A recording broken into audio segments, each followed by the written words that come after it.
Please be seated. My name is Scott Douglas. I'm a senior theatre major from London, England. President and Mrs. Andrews, members of the Board of Trustees, esteemed faculty, distinguished delegates, honored guests, Brevard College students, ladies and gentlemen, I am pleased to welcome you to Brevard College for the inauguration of Bradley J. Andrews as president. This is a significant and historic day for our college. For the 14th time in our 169-year history, we celebrate the installation of our president, which marks the formal beginning of his service.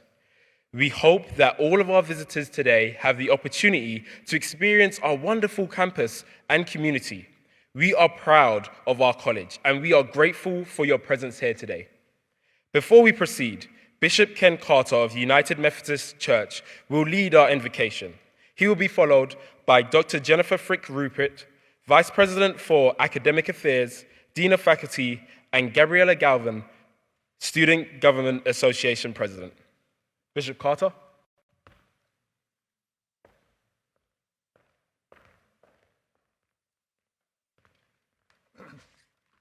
It's an honor to share in this celebration with you all. Let us pray.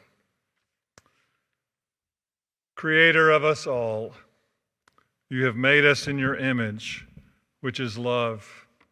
You have breathed life into us, and you have given us an imagination to aspire, to learn, to change. And you call us to see our blessings and our privileges as we are in this beautiful space and on this extraordinary campus. Jesus taught us that to whom much is given, much will be required. And so we thank you for Brevard College, for students who have entered through these doors, for faculty and staff who have invested their considerable gifts here, for friends and donors who have come alongside this mission. Today we celebrate a new beginning. You are always giving us a new beginning. Amen? And you give us this new beginning under the stewardship of our new president, Bradley J. Andrews. We pray your blessing upon him and his family. And today, because we are a college of the church, we look to you and the vastness and glory of who you are. Lift up our hearts. Engage our minds. Help us to cooperate with you in the co-creation of a world that is more just and less unfair, more civil and less vitriolic, more united and less polarized, more compassionate and less competitive, more beautiful and less scarred. Form us as a people of faith and hope, love and justice. Draw us close to you in this afternoon and to each other, and renew the shared purpose of Brevard College on behalf of all who live in these mountains and far beyond. Hear our prayer.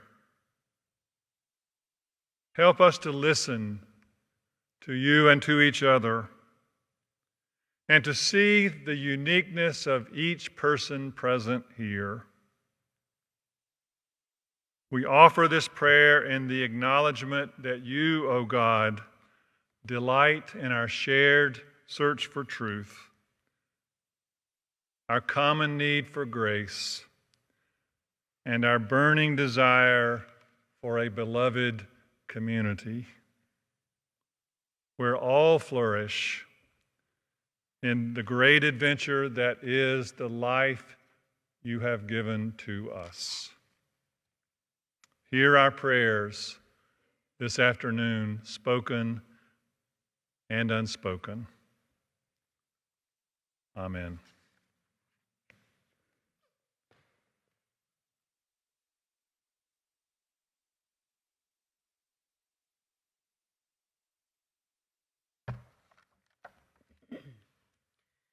Today, we honor the rich history of our institution, all that it is and all that it has been, and we embrace the vision that is yet to come. Inaugurations mark an introduction to a new chapter in our history. They help to reaffirm who we are both as a college and as a community of faculty, staff, students, and alumni as we join together around a shared mission and vision. Thank you for sharing with us in this celebration, and we welcome each of you to the ceremony.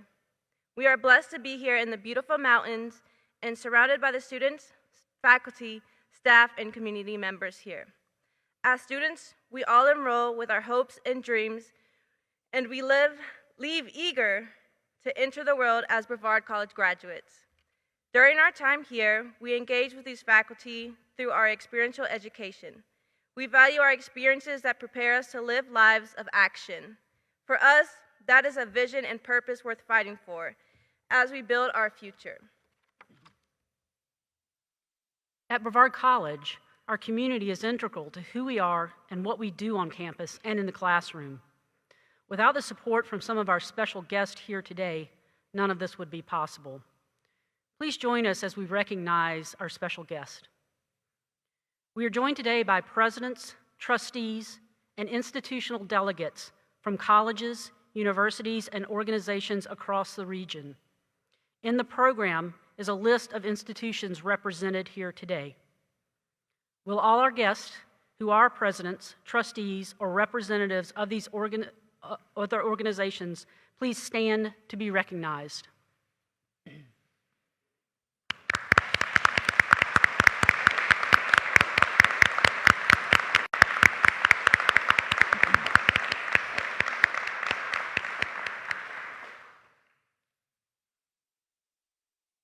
We are also honored by the presence of many elected officials and local community leaders today. Would you all please stand and receive our recognition?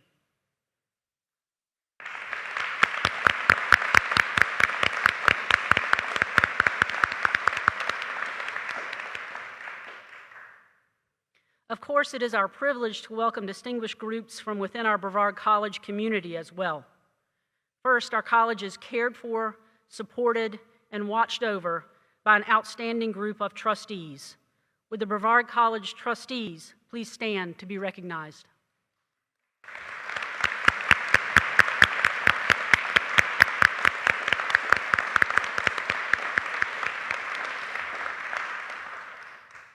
Also, we are honored to have with us on this occasion our past president of Brevard College, the Reverend Dr. David C. Joyce, and his wife, former First Lady Lynn. They served our college for 10 years with vision, love, and strength to get us where we are today. Please stand so we may recognize your accomplishments and contributions.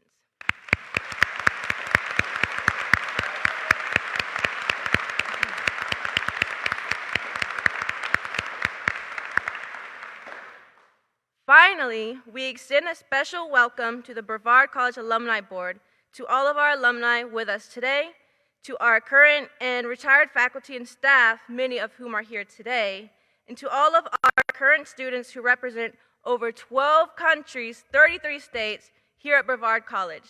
Thank you all for being with us today. Before we move on with our ceremony, I want to extend a special welcome to all of Brad and Trish's family, especially their children, Graham, Tyler, Madeline, and Gwendolyn. Thank you.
Good afternoon.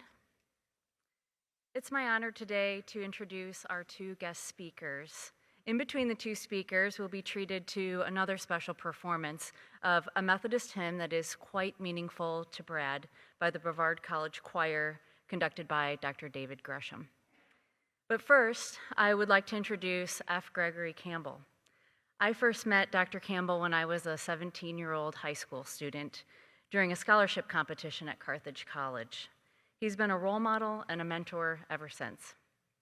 Mr. Campbell served as the 21st president of Carthage College, retiring in August of 2012 after 25 years of service.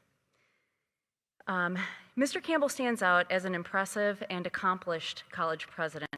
The success of Carthage College under his leadership is well documented and truly remarkable. He joined Carthage from the University of Chicago, where he had been special assistant to the president, secretary of the Board of Trustees, and a senior lecturer. Mr. Campbell holds a PhD from Yale, a master's degree from Emory University, and a bachelor's degree from Baylor University. He completed additional study and research in Germany and Czechoslovakia. His awards include 2 Fulbright grants, a Woodrow Wilson Fellowship, a Lewis Farmington Fellowship at Yale. He's a member of the Council of Foreign Relations in New York City. For me, I most appreciate and respect his extraordinary generosity as a mentor, a guide, and an inspiration for Brad over the past 20+ years. I look forward to hearing from Mr. F. Gregory Campbell.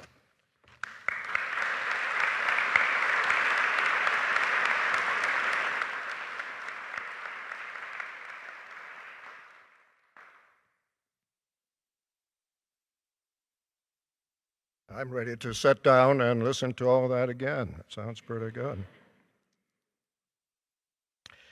It is a pleasure and an honor to celebrate with you this special day. For more than 40 years, Brevard has been a familiar name to me, but this is Barbara's and my first visit to campus. Thank you for sharing this milestone with us. I have known 3 of your presidents. Back in the early 1980s, Jack Martinson and I studied together at Harvard Summer Institute for Higher Education Management. More recently, David Joyce was a respected colleague among Wisconsin college presidents when he was at Ripon before coming to Brevard. And now today, your new president, Brad Andrews, is the reason that Barbara and I are here. I have known him for more than 20 years, predicting early on that he would become a highly successful college president. He already has been and will be just that. That said, Brad is not the subject of these remarks. You are. And by that I mean all of you as a college community together. Brad has asked me to focus on the importance of small private colleges today. In my opinion, the good ones will continue to flourish for decades to come. They have flourished, they do flourish, they will flourish. The reason is simple. Small colleges are all about students. Small colleges are all about students. It is places like Brevard. In places like Brevard, young people are challenged and supported in ways no other environment can duplicate. As humans, we're mental, physical, and spiritual beings. Nurturing each of these aspects, the physical, the mental, the spiritual, is the special role of a small college. I truly have enjoyed a number of hours spent on your website in recent weeks. Your emphasis on experiential education defines you. Brevard challenges students to become active agents in their own education. You have an 11-to-1 student-faculty ratio. The vast majority of your classes enroll fewer than 20 students. There is no back row where a student can hide. Sometimes we wish they were, the students do. But that fact is crucially important for a student's future and professional careers because you don't get very far sitting on a back row. You have to sort things out with others, discuss, debate, come to a reasoned conclusion together. And to do that, you have to be able to think for yourselves, to think for yourself. A professor cannot coach a student to think for himself or herself and then turn around and tell the student what it is he or she ought to think. It's the student, the person himself or herself, who needs to decide that. Real education is far more than simply repeating on a test what a professor said. When grading exams, I never wanted to read my own opinions.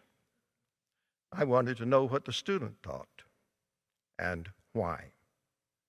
The why, the reasoning behind the thoughts, was what was all important. I didn't care about the conclusion if they showed proper reasoning to get to that conclusion. But learning how to think for themselves was crucial for the education they were receiving and do receive in a place like Brevard. That kind of personalized education is most nearly possible in a small college with small classes. From a professor's standpoint, it is very time-consuming to do all that reading and figuring out what a student is saying and how he or she's thinking. You can't do that for large numbers of people. You need small classes, and that's a small college. Your website notes that the largest major at Brevard is undecided. That's a very natural and healthy condition. At Carthage, I used to joke that after undecided, which was also our largest major, after undecided, the second largest major was I changed my mind. And that also is a healthy thing, right? Why? Because it is in the college years are a time to explore new vistas and possibly to get excited about something one never even knew existed. And sometimes to be disturbed. And sometimes to get all mixed up. All those times, it helps to have professors, coaches, advisors, people on staff who know you and care about you. A small college. But being human goes well beyond the intellectual and the rational. We have bodies. We have spirits. The classical ideal of the sound mind and the sound body can find expression in intercollegiate athletics, in intramurals, or in simply developing habits that nurture healthy lives. On your website, I learned about your 20 or so NCAA Division III athletic programs. And it came as no surprise to learn that you are nationally competitive in cycling. Oh, these hills make you tough. Brevard athletes, as all athletes, face pressure, sometimes intense pressure, time and again.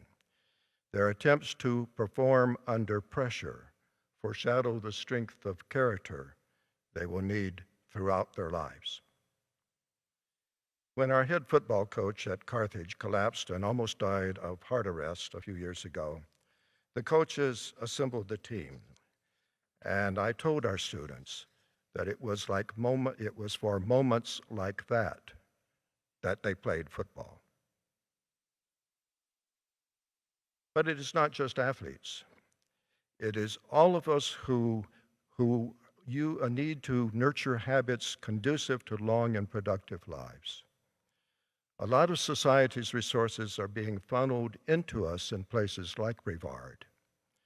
We should protect ourselves in order to provide appropriate return on investment for all the resources being put into us in places like this. I'll embarrass him a little bit, and I might slightly have misestimated that, but this is the way it seemed to me. Your president used to train year-round and go off to run marathons 2 or 3 times a year, I think it was. But he did. He was a marathon runner and took it very seriously. And that kind of discipline and commitment made him a better dean and vice president at Carthage, and will pay rich dividends here at Brevard as well. So Brevard offers experiential education for the mind and the body. What about the spirit, the soul? Your website proclaims that Brevard is, quote, guided by the excuse me, that Brevard is guided by the heritage and traditions of the United Methodist Church. It points to the college motto, learn in order to serve. Phrases such as embrace your experience, own your action. I like that one, own your actions. Respect your environment, be the change, express your core values. You live in a beautifully wonderful environment here. Your website presents the town of Brevard as a refuge for the arts. Asheville also enjoys a similar reputation. Ultimately, the arts and humanities are a spiritual quest. They focus on the essence of what it means to be human. And the mountains. Oh, the mountains. Where else can you find a 3-to-1 student waterfall ratio, after all? That was the most fun on the whole website, I have to tell you. And I thought, gee whiz, can you imagine having to share your own personal waterfall with 2 other people, actually, So, with the vistas you have, who could not love and want to protect one's environment? Why debate that? We can debate prescriptions and remedies and all that, but who could not start with a love and desire to protect an environment such as this, or beauty is anywhere if you look for it? I climbed Mount Kilimanjaro at age 56 and hiked up to the base camp at Mount Everest for my 60th and 65th birthdays. In part, I just needed to get away from the office for a while. We do go at great lengths to get away sometimes, But more fundamentally, those treks were spiritual quests. The mountain, you see, is honest. It is what it is. It strips away the pretense from those who would climb it. In a group of trekkers, everyone soon knows what everyone else can do and cannot do. People become authentic and truly human. 35 years ago, almost exactly, Barbara and I bought this academic robe for my presidential inauguration at Carthage. It was deep blue at the time. Since then, it and I have been through many commencements and academic convocations. We both are showing our age, although as we look at it, I hope I'm not fading as fast as it is actually here. It has given me immense pleasure to pull this robe out of storage and to wear it at yet another presidential inauguration that is a fulfillment of my dreams. Thank you.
Now it is my privilege to introduce Dr. Dawn Pless.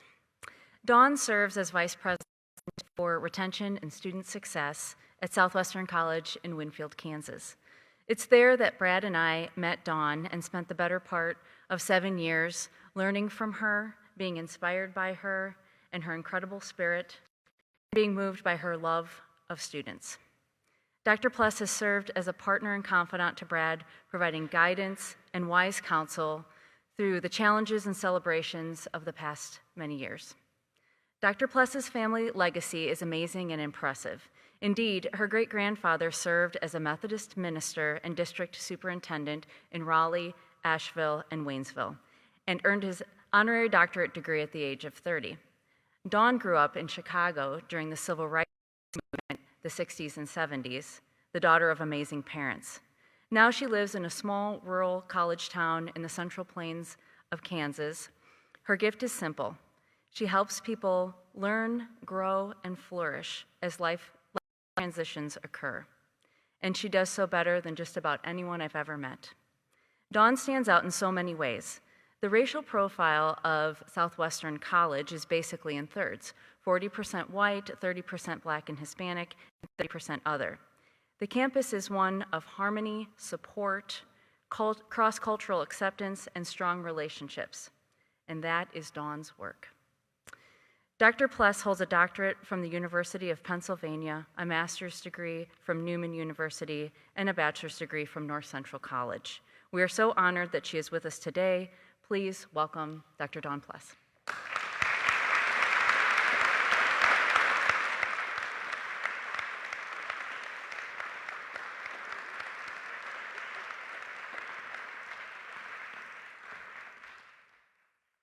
Good afternoon.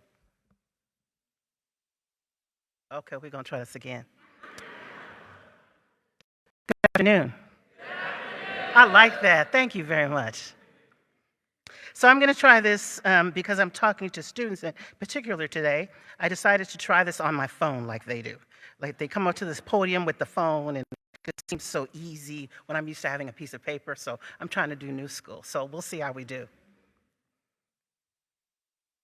Then I heard a voice from the Lord saying, "Whom shall I send? Who will go for us?" And I said, "Here I am.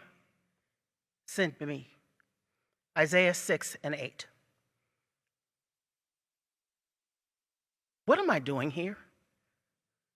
Seriously, what am I doing here? The president of Dr. Campbell spoke the word. And I think he's climbing mountains at 58, I'm 57, and can't climb the stairs. Just unbelievable. Why would Brad pick me to speak after that man? I had lunch with his wife. Holy smokes. I was just trying to find where the bathroom was.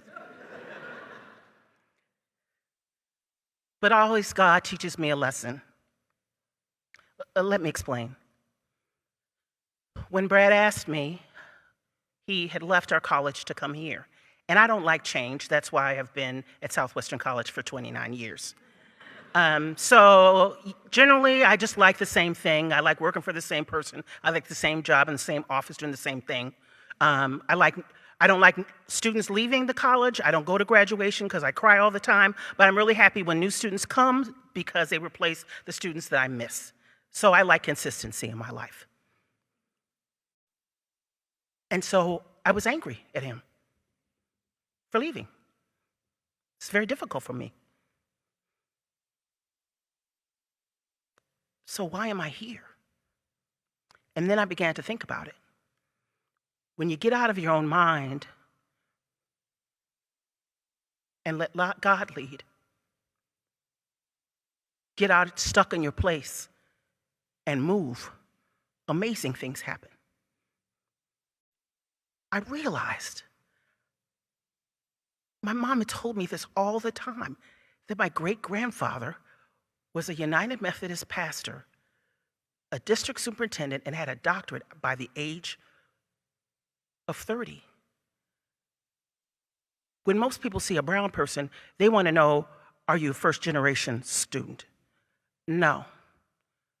I'm a third-generation doctoral graduate. My great-grandfather,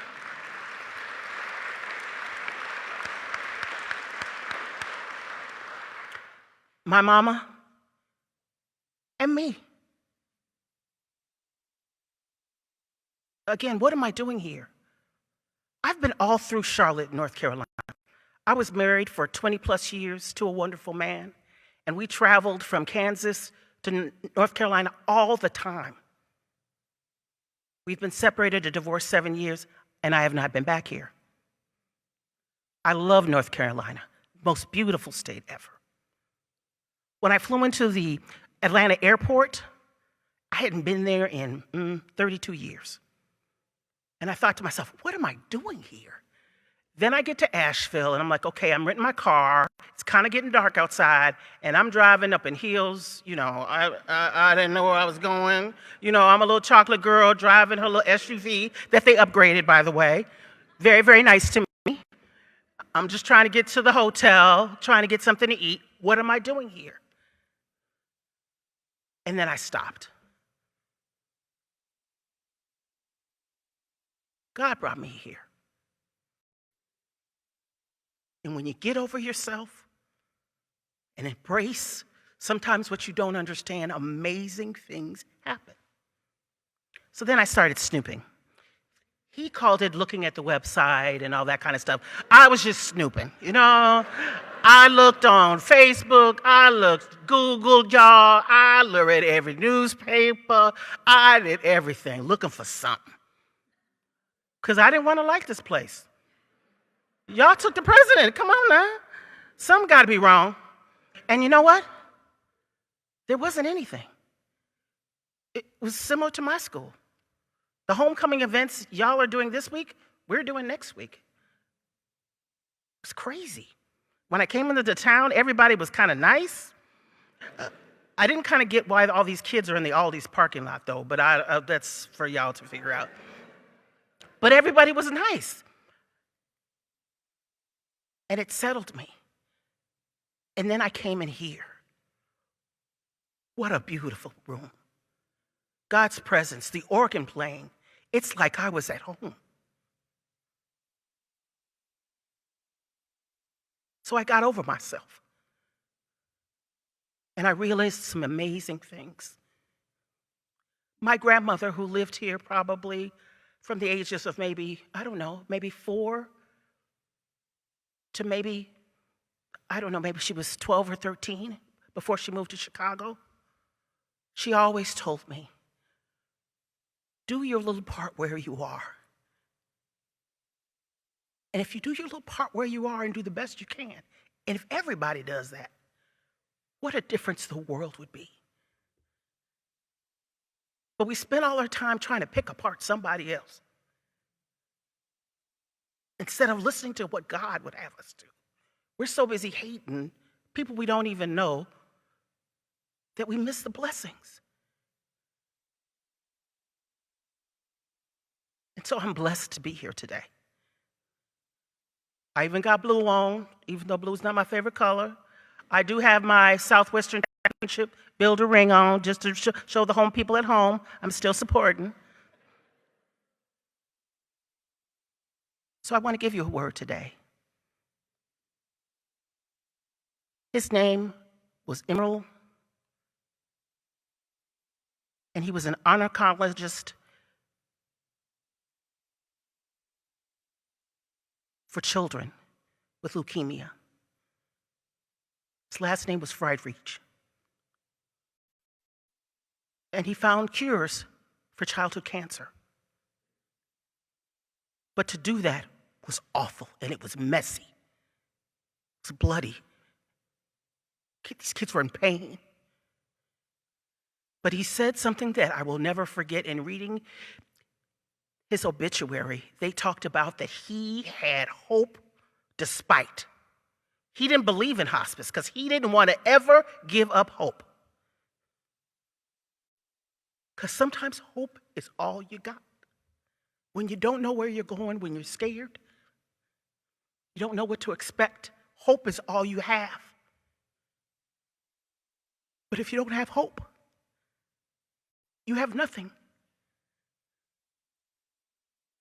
And my grandmother that was raised part-time here, had hope. So how dare I question what God has in store? So I have two things to say, one to students, and then I need to talk about Brad a little bit, because, I got the mic and, you can't take it away from me now. I want you here, students. Don't let them question you about why you're here. People say it's too expensive. What are you doing here? You can get a technical degree. You can go right into the job market. This is your brain. Education is about your brain. It's not about how much money you make. It's about your brain. And are you going to go cheap on your brain? If you don't buy a cheap car, you want the best house you can buy, why would you buy the most inexpensive college degree? This is your education. And if my great-grandfather didn't take it for granted all those years ago as a black man, as a Negro, how dare I? So don't let them ever question if you got to take out that extra loan. This is your brain. Go for the best. Second, talk. Just keep talking. Talk, because silence is a killer. Secrets and silence and fear and not talking is awful. Keep talking. You're at a place where people want to hear what you have to say. And there's not a lot of places in this world that you can talk. But as always, keep hopeful. Never lose hope. If anybody's told you you can't, it doesn't matter. Always believe in yourself. Because in your heart, you'll always know. Now to Brad. I gotta lift up my notes here because I want to make sure I get this right. I want to thank you for many things. I want to thank you for seeing more in me than I saw in myself. I want to thank you for, as a person who's very structured, you allowed me to color outside the lines and scribble all over the paper and knew that I would never misrepresent you. Thank you for Andre St. Vistal, Tony Crouch, Doreen Fast, Elisa Shepard, Hector, Colby, Chloe. Thank you for telling me when you moved me to a new area, the one thing I could not do is fire Steve Kramer. Praise God for not allowing me to. He's been amazing. Thank you for Katie Riggs Johnson. Thank you for Adrian Wyatt. Thank you for your COVID plan, that we didn't miss a day of school, that we never sent anybody home to a place that was unwelcoming to them if they had to stay over break, that somebody stayed with them. Thank you for believing in our kids. And thank you for listening to me when you had a plan to do something and I told you, please, please, Jesus, don't do that. Just don't do anything. And you go, don't do anything? And I go, yeah. These students will figure it out. If we listen to students, we would figure it out. It's grown folks that mess stuff up. And I appreciate you, Brad, for always listening when I had a word. So as you look at him, I remember 7 years ago when he was at our inauguration, and there was a woman from his lab that spoke, and I thought, who is this? And I measured him against that woman. So I am the representative of Southwestern College for you today.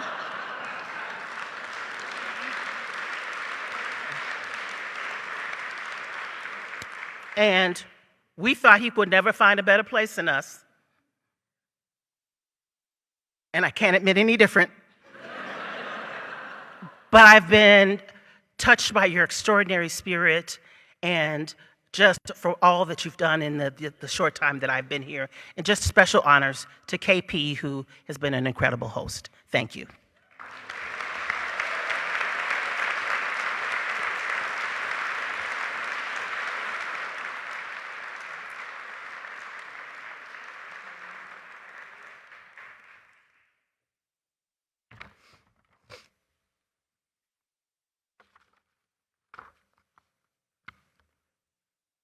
I promised them I wouldn't go off script, but after listening to that, Dawn, that was incredible.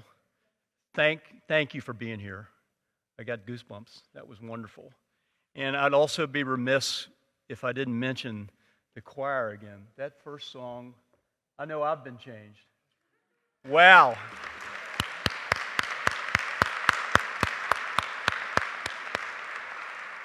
Okay, back on the script.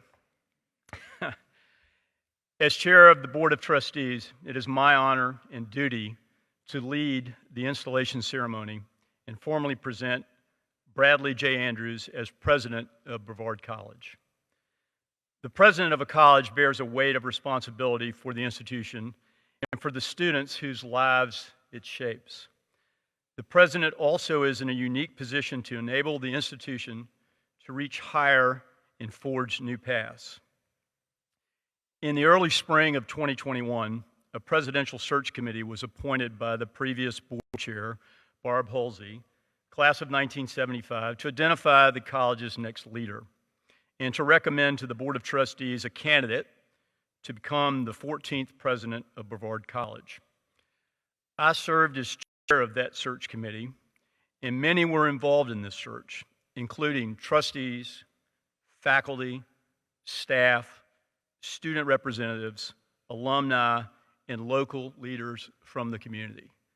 And it was quite a group of people, and they were tremendous to work with. We cast a wide net and received more than 200 responses from higher education professionals. The response was impressive. Vetting and interviews were conducted, many conversations occurred, and we took our time to get it right. At the conclusion of the process, we found the right person for the job. More importantly, the right person for Brevard College. With a proven track record as a college president and extraordinary credentials, the Board of Trustees voted unanimously to appoint Dr. Bradley J. Andrews to serve as 14th president of Brevard College. In his short time at Brevard College, we have seen in Dr. Andrews a real passion, a sound vision, a thoughtful approach, and already a sincere love for the college in this community. It is with great pleasure and unwavering confidence that I invite Dr. Andrews to join me at the lectern for the official installation and oath of office.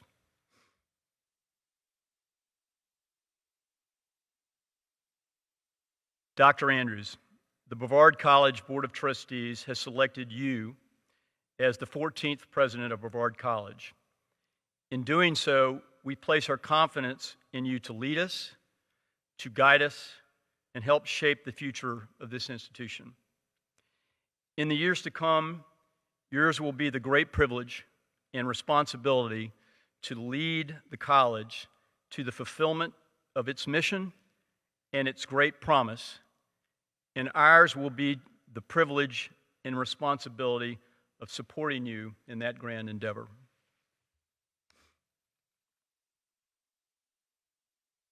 Now I turn to you in the audience and ask, students, faculty, staff, alumni, distinguished guests, friends of the college, will you support Dr. Andrews' presidency with your prayers, wisest counsel, and benevolent concern for him and his family, seeking always what is best for Brevard College? If so, please answer, we will.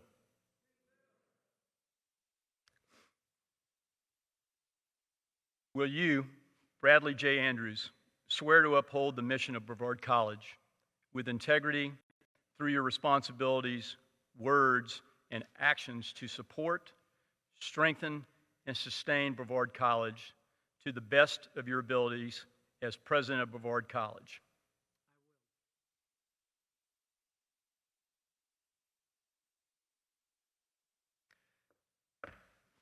Dr. Andrews, this medallion is a physical representation of your commitment to Brevard College and our commitment to you. It also represents the best wishes of all of us here today.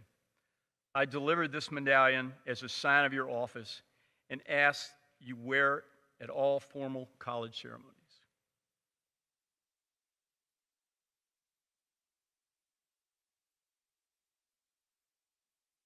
Congratulations.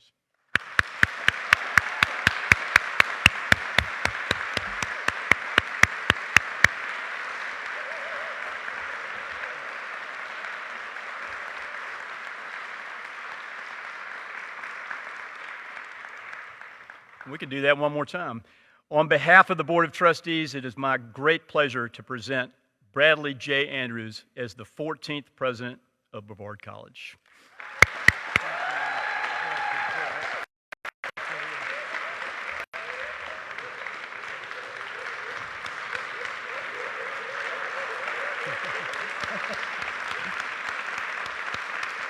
Thank you. Thank you.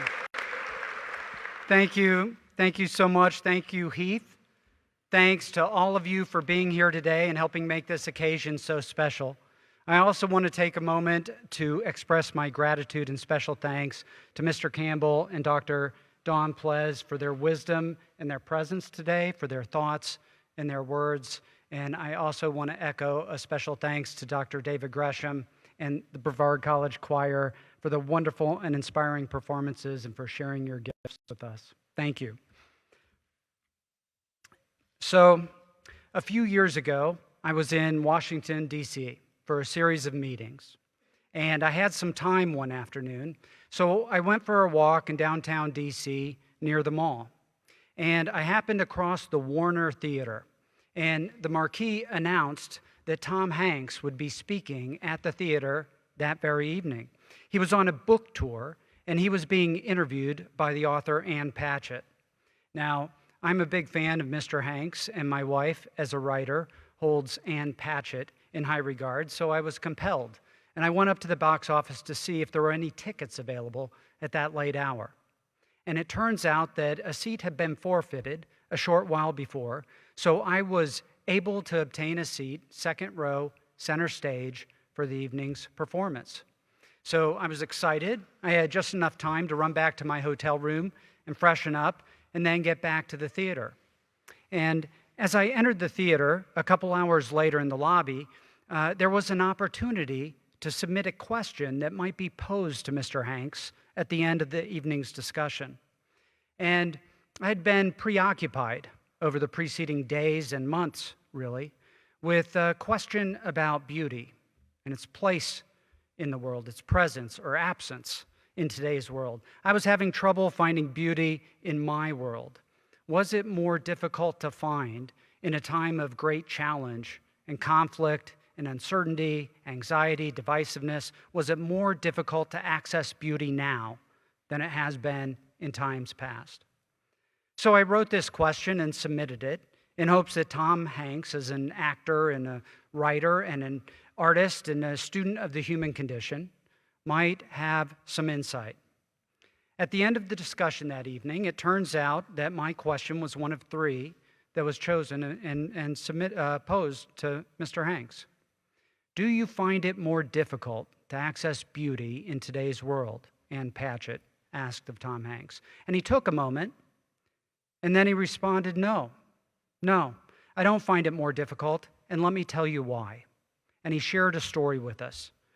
Mr. Hanks said, I have a friend who's a writer, but he didn't start writing until he was 40 years old. He was born and raised in New York City. He had an excellent education, and he worked in the world of finance in Manhattan for over 20 years, very successful career. Then he quit and became a writer, so I asked him, what made you quit this and take up writing at the age of 40?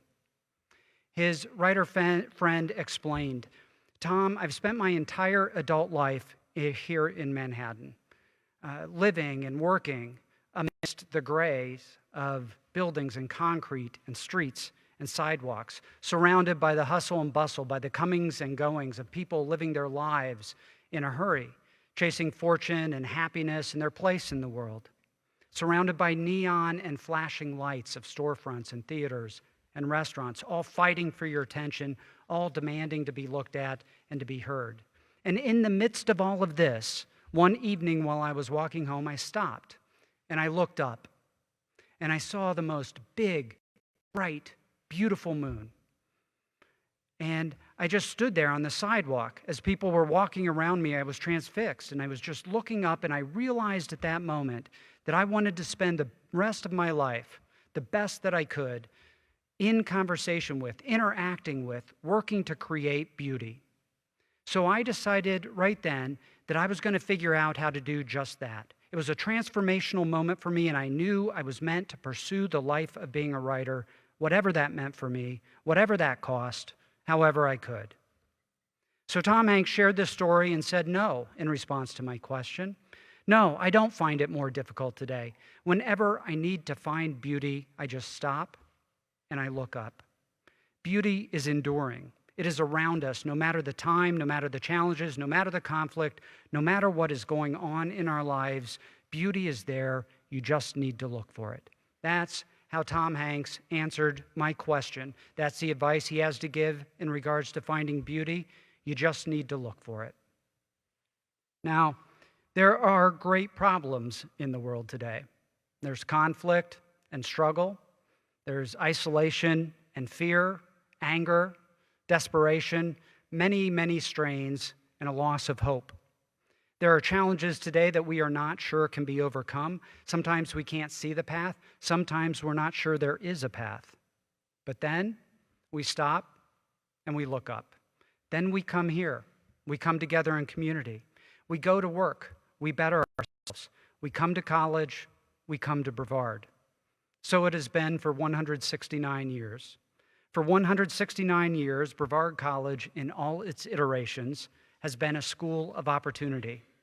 We've been a place where students come imagining a better station in life. They have come here to discover their potential and to activate that potential. And that has always been our purpose, our why in life. All of us at Brevard College know our mission. We are committed to an experiential liberal education that encourages personal growth and inspires artistic, intellectual, and social action. That is our mission. That is our mission statement. However, through all the written accounts of our history here at Brevard, we have been a college of opportunity, a college where students come to reach their full potential they didn't even realize they had. That is our enduring purpose. That is our enduring why. That's the answer to the question, what does it matter if Brevard College went away?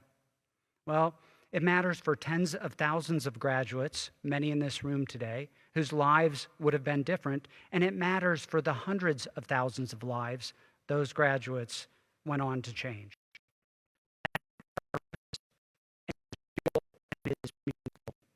At Brevard College, we believe in the potential of these students, each one of them. We partner with the students to help them discover their potential.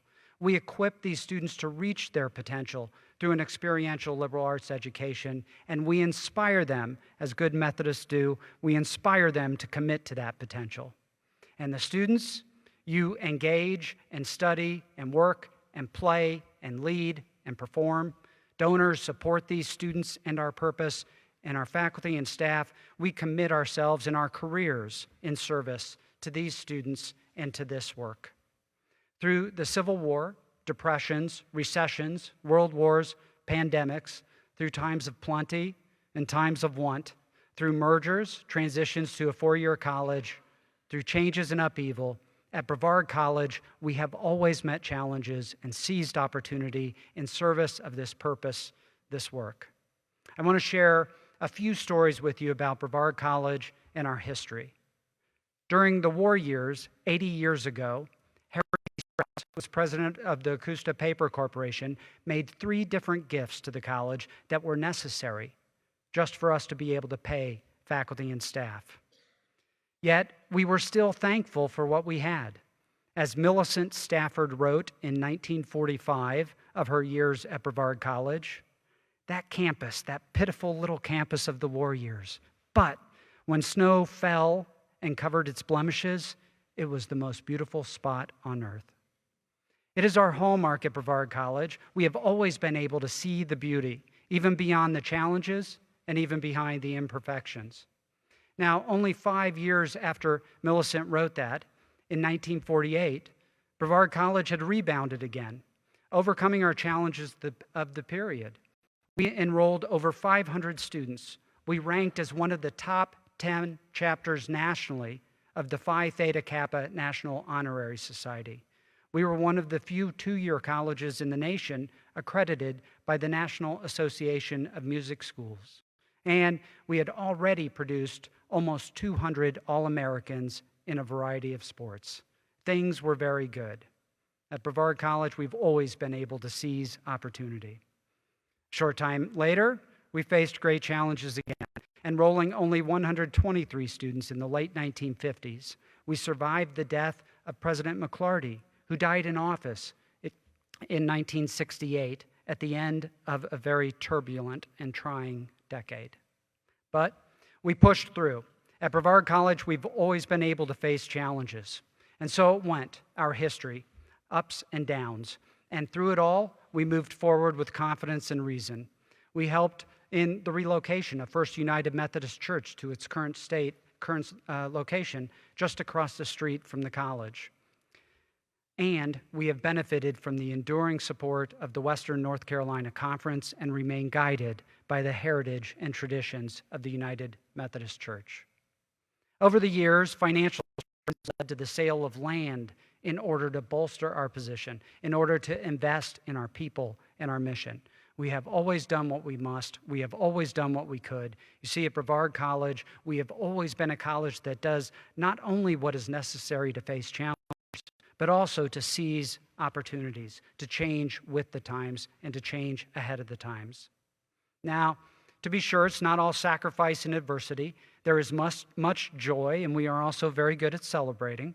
There have been many good times and so many accomplishments of all types. For instance, we have had many, many national championships across the years to celebrate. Indeed, tomorrow we welcome back Coach Whittick's 1982 National Championship cross-country team, and there will be much celebration this homecoming weekend. But through all of it, we remained focused on purpose.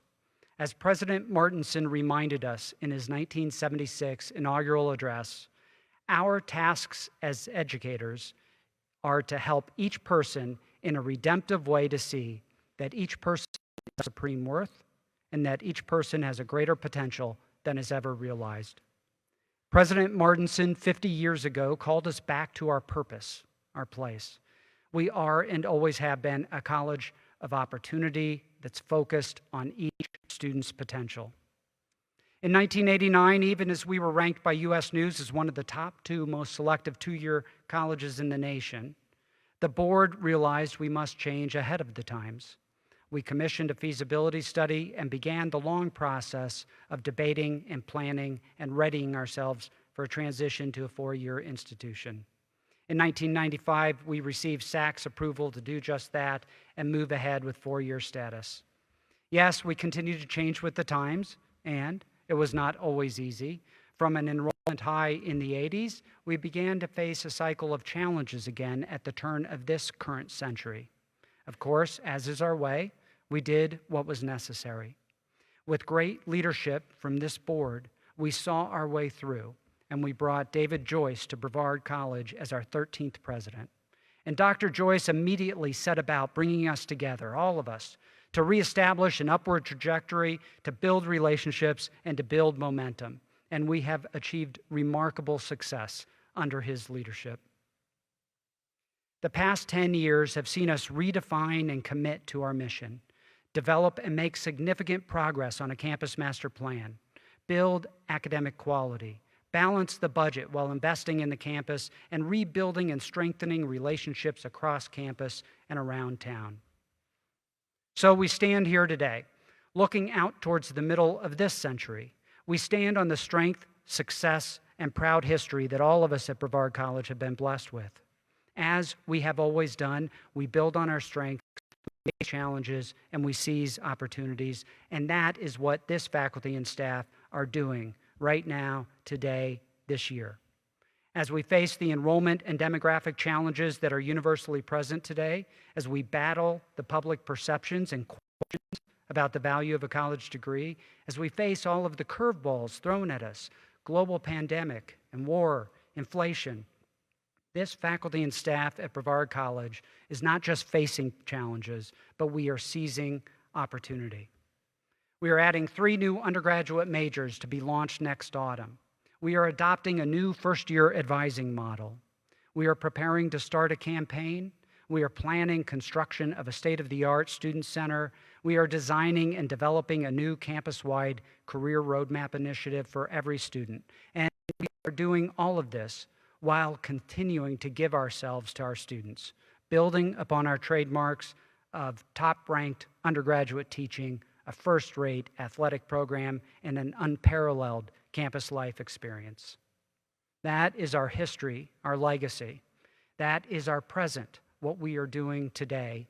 And now more than ever, that is our future. We are a college of opportunity. We are a college that fully engages each student's potential, and we must continue to strive for excellence in this regard. It's imperative that we do so. So, as we move towards the middle of the 21st century, let us now renew that commitment to serve, to excel as a college of opportunity, a college of potential. Let us pledge to partner with each and every student to help them discover their potential, to equip them to reach that potential, and to inspire them to commit to that potential. Tom Hanks' friend, Amor Towles, found beauty in Manhattan that evening by stopping and looking up. He went on to create beauty in his novels, including a New York Times bestseller called A Gentleman in Moscow. For us, here in the mountains of Western North Carolina, where we are surrounded by beauty that is awe-inspiring, the mountains, the forests, the waterfalls, a vibrant and vital community, we find the most impressive beauty not by looking up, but by looking within. I understand what Tom Hanks was saying when he said, no, it's not more difficult to find beauty in today's world. You just need to look for it. That makes sense to me. Because when I want to find beauty, I don't look up. I don't even look around us. I look at you. I look within us. I look within this concert hall, within this campus community, within our students, within each and every student. And that is where our beauty lies. At Brevard College, we have always been a college of opportunity. We have always been able to find beauty in the potential inside of each student. There are great problems in the world today. However, a wise person once noted that the problems of the world today begin and end with the human spirit. Let us engage the human spirit. Let us engage the potential inside of each student. Let us commit ourselves at Brevard College to do that work with all that we have in a joyful and meaningful way. I see that commitment in you, my colleagues. I see you doing that work every day, and I see all that we will build at Brevard College in the coming years. I see all of that, and that is where I find beauty. Thank you, and thank you for the honor to serve Brevard College.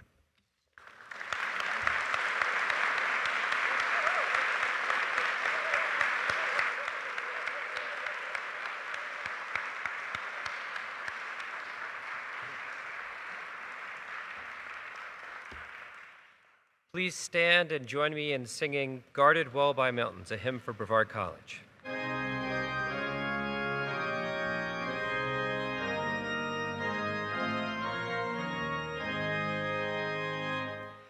Guarded well by mountains, enshrined in every heart, our beloved alma mater, true and fair thou art.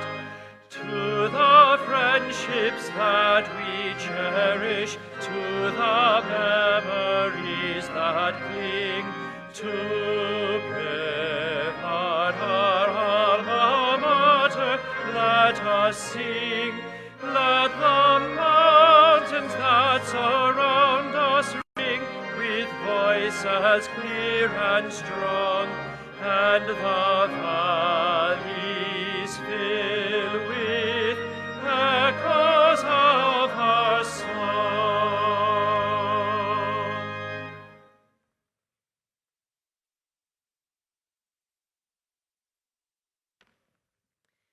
I'm here because I get to serve as lead pastor of the remarkable congregation across the street that is there because of the gift of 3 acres from Brevard College in 1953. That congregation is made up of remarkable, faithful people, one of whom played baseball here, and who got the Brevard College baseball team to unload 1,700 pumpkins on our lawn. I would invite you to walk across the sidewalk, which is built to go straight to our church property with a flashing light to purchase a pumpkin if you don't already have one. It is a privilege to serve in this remarkable community, and we continue to realize that the one who made us weaves us together with love and with purpose. Let us pray. Holy One, though all that we have and all that we are seems like it belongs to us, in actuality, you are the source of all our being. We thank you for the gift of learning and growing. We thank you for the gift of our minds opening with books, ideas, with mountain climbs and vistas. We thank you for the gift of our hearts warming through friendships and relationships with professors, through athletic competitions, through music and new academic challenges. We thank you for the chance to love others in the same way we love ourselves. That endeavor is a variation of loving you with all that we've got, with our hearts, with our souls, our strength, and with our amazing brains. We thank you for this 14th president of Brevard College, Dr. Bradley Andrews. We thank you that he brings with him his partner, Trish, and their 4 children, Graham, Tyler, Maddie, and Gwen. We thank you that they bring a wealth of experience and a love of the outdoors and athleticism to this innovative academy of experiential learning, grounded in beautiful mountains and flowing with waterfalls. As we see ourselves here at this 169, we're grateful that Dr. Andrews sees himself here for the next leg of this college's journey, to innovate, to invigorate, to educate. For the next leg of this journey, grant us wisdom. Help us to be kind. Blossom a vision through us for the future, which we face unafraid. Create in us a curiosity about each other, your world, and our place in it all. Help us to make a difference by serving others with respect and compassion. Help our lives illustrate the highest nobility of humanity, so that everyone we meet will be swirled up in the tornado that is the goodness, the excellence, and the vibrance of Brevard College. It is in your vital name we all pray, and everyone said, Amen.